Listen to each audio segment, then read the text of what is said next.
우리가 살고 있는 우주는 참으로 광활하고 넓습니다. 이런 생각을 한번 해보셨습니까? 우주가 정말 넓고 넓을 텐데, 아무리 넓어도 이 우주에 하나 이렇게 공간에 끝이 있을 텐데, 이런 생각. 그리고 그 우주 공간을 넘었으면 어떤 세계가 펼쳐질까라고 하는 그런 생각입니다. 그러니까 우리 하나님은 무한하시고 광대하다라고 하는 거죠. 하나님은 삼위일체로 존재하고 계시는데, 우리 성부 하나님도, 그리고 또 성자 예수님도, 성령 하나님도 한정할 수가 없고 제한할 수가 없는 그런 존재다라고 하는 것입니다. 무한정이라고 하는 그런 말, 전지전능 그러한 말, 무소부재 이러한 말, 영원불변 이러한 말, 이러한 것들은요, 우리가 관념적으로 추상적으로 생각은 할 수 있을지라도 우리가 경험하지 못하고 우리가 가지고 있지 않는 것이기 때문에 우리가 그것을 이해를 하지 못한다라고 하는 것입니다. 우리가 저녁 시간에 평신도 신학 공부, 평신도 성경 공부가 아니고 평신도 신학 공부, 이렇게 우리가 살펴보고 있는데, 성령님에 관해서 오늘 살펴보면서 성령님의 다양한 사역, 성령님의 무한한 사역, 여기에 대해서 우리가 살펴보려고 하는 것입니다. 물론 성령님의 다양한 사역, 이제 총 22가지를 우리가 짧게 우리가 살펴보기는 할 텐데요. 이 성령님의 이 다양한 사역은 그야말로 이것만 있는 것이 아니고 엄청나다라고 하는 것입니다. 눈에 보이는 것, 눈에 보이지 않는 것. 왜? 우리 하나님은 바로 그런 분이시기 때문입니다. 오늘 성령님의 다양한 사역 22가지라고 했는데요. 첫 번째, 오늘 아까 읽은 말씀처럼 땅이 온돈 공허하며 흑암이 깊음 위에 있고 하나님의 영은 수면 위에 운행하시니라. 여기 창세기 1장 2절인데, 성령님은 먼저 삼위 하나님 가운데 한 위격으로서 창조의 사역에 함께 하셨다. 그리고 욥기 33장 4절에 보시게 되면 하나님의 영이 나를 지으셨고 전능자의 기운이 나를 살리셨다, 이렇게 말하고 있죠. 성령님은 하나님의 창조의 사역을 감당했다. 두 번째, 성령님이 하시는 그러한 사역은 성경 기자들로 하여금 그들의 마음을 성령으로 감동시켜 성경을 기록하게 하셨다라고 하는 것입니다. 그렇기 때문에 성령님의 도우심으로 성경을 읽어야 됩니다. 사실 성경을 많이 읽는 거 중요한데, 기도하면서 읽어야 되죠. 성령의 영감으로 기록된 그 성경을 읽을 때 우리에게 성령의 가르침, 성령의 조명을 우리에게 허락해 달라고 그렇게 기도해야 되는 것입니다. 이 성경의 저자가 누군가 하면 바로 성령의 감동으로 쓰여졌다라고 하는 것입니다. 그리고 성령께서 하시는 일은 예수님을 주로 고백하고 거듭나게 하고 중생하게 한다라고 하는 것입니다. 이 사람이 가르쳐서 성경 공부를 해서 그렇게 사람이 예수님을 믿게 되고 예수님을 주로 고백하고 거듭나고 중생하는 것이 아니라 성령께서 역사하실 때 그렇게 될 수 있다라고 하는 것입니다. 이게 중요한 거죠. 네 번째, 성령님은요 예수님에 대하여 증거하시고 예수님을 알게 해주신다라고 하는 것입니다. 내가 내 아버지께로부터 너희에게 보낼 보혜사 곧 아버지께로부터 나오시는 진리의 성령이 오실 때에 그가 나를 증언하실 것이요, 이렇게 말했습니다. 그리고 성령님은 예수님의 말씀을 깨닫고 생각나게 합니다. 예수님 말씀을 깨닫게도 하시고 생각나기도 하시고. 그러니까 예수님께서는 이 지상사역을 하실 때 예수님의 고난, 부활에 대해서 제자들이 알지 못하지만 후에 성령이 깨닫게 하시고 또 생각나게 하실 것을 아시고 제자들에게 말씀을 계속 전가한 거죠. 그 다음 성령님의 역사는 뭔가 하면 요한복음 16장 8절에서 11절 있죠. 한번 읽어봅니다. 시작. 그가 와서 죄에 대하여 의에 대하여 심판에 대하여 세상을 책망하시리라. 아멘. 그러니까 그가 라고 하는 것은 또 다른 보혜사, 예수님이 보혜사시고 또 성령께서도 또 다른 보혜사이신데 성령님이 오시면 죄에 대해서라고 하면 그들이 나를 믿지 아니하며, 의에 대하여 하면 내가 아버지께로 가니 너희가 다시 나를 보지 못하며, 심판에 대하여 하면 이 세상 임금이 심판을 받았습니다.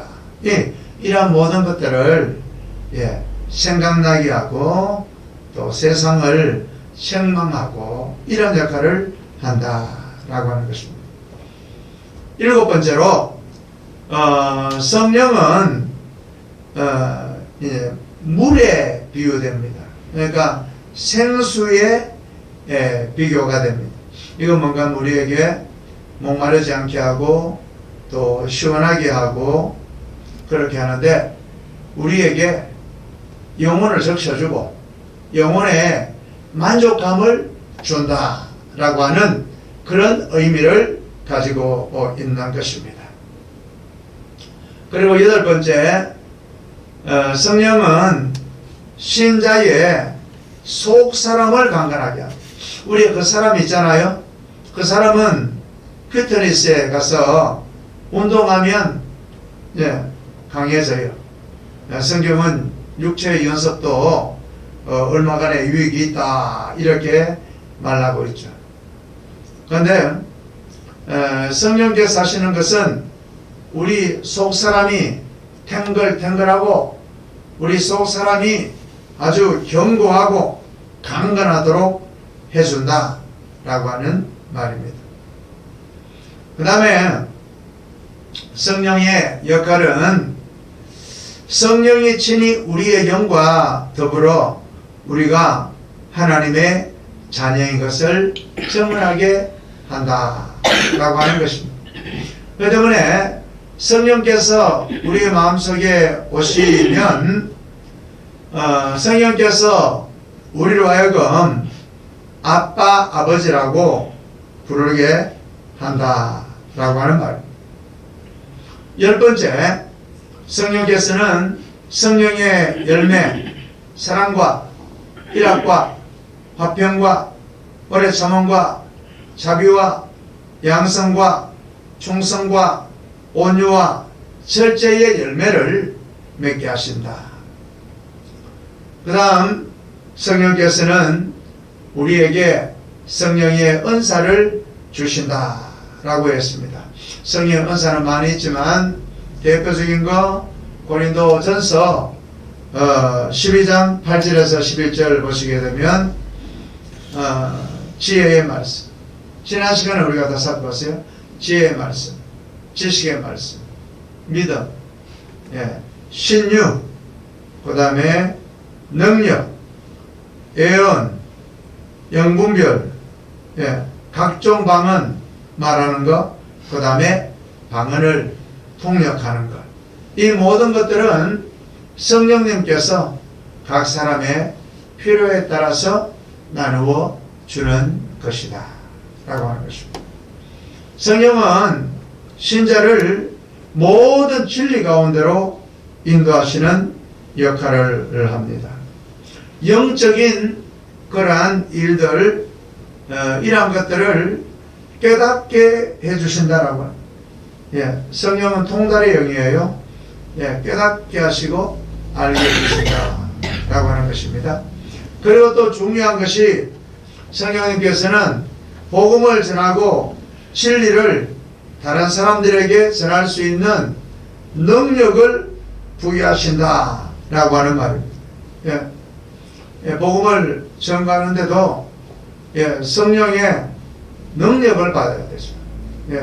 아무리 전도에 대해서 이론에 강한 사람, 그러니까 목사님 이제 전도할 때에 우리의 삶으로 전도해야 되는 거 아닙니까? 맞아요. 그런데 실제로 이 전도 물품과 전도지를 나누는 것, 이거 손을 내민다, 못 내민다 말입니다. 못해요. 저는 못해요. 그러니까 이 예수님을 믿는다라고 하는 것과 또 우리의 믿음과 예수님을 전가한다라고 하는 것은 또 다른 차원이에요. 내가 예수님을 믿지만 성령의 능력을 받지 못하면 우리가 전도의 현장에 나갈 수 없다라고 하는 거죠. 아무리 목회자라도 교회의 이 사각 기둥 안에서는 마이크 볼륨을 높여가지고 막 이렇게 외친다고 해도 바깥에 나가게 되면 아무것도 못해요. 그래서 제가 매일 전도하는 것은 항상 이런 소원을 가지고 있는 겁니다. 이제 목회자가 목양실의 문을 박차고 나가서 사무실의 문을 박차고 나가서 이제는 거리의 영혼들을 만나고 그들에게 복음을 전거해야 한다라고 하는 것입니다. 그래서 우리의 영혼이 성령의 능력으로 강건할 때에 두려움 없이 전도할 수 있는 겁니다. 옛날 초대교회 때는 예수님을 전하면 감옥에 들어가야 되고 예수님을 믿으면 사사밥이 되어야 되고, 그래도 그들은 꺾이지 않고 담대하게 복음의 말씀을 전했잖아요. 성령으로 충만하여 주님의 복음을 전하는 우리 모두가 되실 수 있기를 주님의 이름으로 축복합니다. 자, 이제 15번째, 신자를 위해서 중보의 기도를 말할 수 없는 단식으로. 우리는 마땅히 빌 바, 기도할 바를 알지 못하지만 성령께서 우리를 위하여 지금 또 친히 간구하신다라고 하는 것입니다. 그래서 하나님이 성령의 생각을 하시고 하나님의 뜻대로 성도를 위하여 성령이 간구하신다라고 하는 것입니다. 그 다음에 성령께서 하시는 일은 봉사할 능력을 주신다라고 하는 것입니다. 성령의 불이 활활 타야 하나님의 성령으로 봉사할 수 있게 되는 것입니다. 또 성령이 하는 일은 신자로 하여금 참된 예배를 드릴 수 있게 해주시는 것입니다. 영과 진리로 성령 안에서 말씀 안에서 예배를 드리게 해주신다라고 하는 것입니다. 사실 우리가 전도하고 또 하는 모든 것들이 어디에 초점이 있는가 하면 사실 예배에 초점이 있는 겁니다. 예배가 교회에서 가장 중요하고 예배가 온전하게 드려져야 다른 예말기 전봉상 거기 감사가 다 따라오게 되어져 있는 것입니다. 그래서 영적 수레바퀴의 맨 첫 번째도 다름 아니라 바로 예배라라고 하는 말입니다. 성령께서는 교회를 인도하시고 교회의 전도의 전략, 선교의 전략을 주신다라고 하는 것입니다. 안디옥 교회에서 선교사를 파송할 때에 성령께서 말씀을 하셨고요. 이 바울과 바나바가 성령의 보내심을 받아서 전도의 여행을 시작하는 것을 볼 수가 있죠. 그리고 바울이 아시아에서 복음의 말씀을 전가하려고 했는데 성령께서 아시아에서 복음을 전하지 못하게 하시고 마게도냐, 거기는 유럽 땅입니다. 마게도냐 지경에 있는 큰 첫 성읍인 빌립보, 유럽입니다. 거기에 가서 복음을 전하게 하시고 지금까지 유럽 전역에, 영국에, 아메리카에, 또 태평양을 건너 우리나라에 복음이 들어오게 하셨다라고 하는 것입니다. 다 성령께서 하시는 일이다라고 하는 것입니다. 그래서 우리가 전도할 때나 교회를 이끌어 나갈 때나 교회의 전도와 선교의 전략을 우리가 수립해 나갈 때에 성령님의 도우심이 없이는 안 된다라고 하는 말입니다. 성령님께서는 신자에게 성령님의 생각을 주십니다. 영의 생각을 주십니다. 신자를 인도하십니다. 로마서 8장 14절 무릇 하나님의 영으로 인도함을 받는 그 사람은 곧 하나님의 아들이라. 루터가 이 글자는 황금 문자로 썼으면 좋겠다 라고 한 것입니다. 성령께서는 신자를 인쳐주시고 보정을 주십니다. 마지막 장래에 신자를 부활시켰다. 그의 영으로 말미암아 너희 죽을 몸도 살리시리라 이렇게 말했습니다. 그래서 가장 중요한 것은 성령님의 도움이 없이는 우리가 능력 있는 신자의 삶을 살아가기는 불가능합니다. 그래서 매일매일 순간순간 성령님을 환영하고 교제하고 동행하는 삶을 살아야 하고요. 그리고 특별히 우리가 성령님의 사역과 능력을 제한하는 행동을 하면 안 돼요. 성령을 소멸한다든지 성령을 근심한다든지 성령을 거스르는 것이라든지 성령을 회방한다라고 하는 거든지 이러한 행동을 우리가 하면 안 된다. 성령을 모독하는 그러한 행동을 하면 안 되고 우리는 열린 마음으로 성령님 환영합니다. 역사해 주십시오. 우리 가운데 운행해 주옵소서. 그렇게 해서 우리의 심령 가운데 우리의 공동체 가운데 그야말로 성령께서 마음껏 역사하시도록 성령의 은사와 성령의 능력 이런 모든 것들을 인정하는 그러한 공동체가 될 때 그 교회는 반드시 부흥하고 성장하게 되는 줄로 믿습니다. 우리 함께 찬송하겠습니다.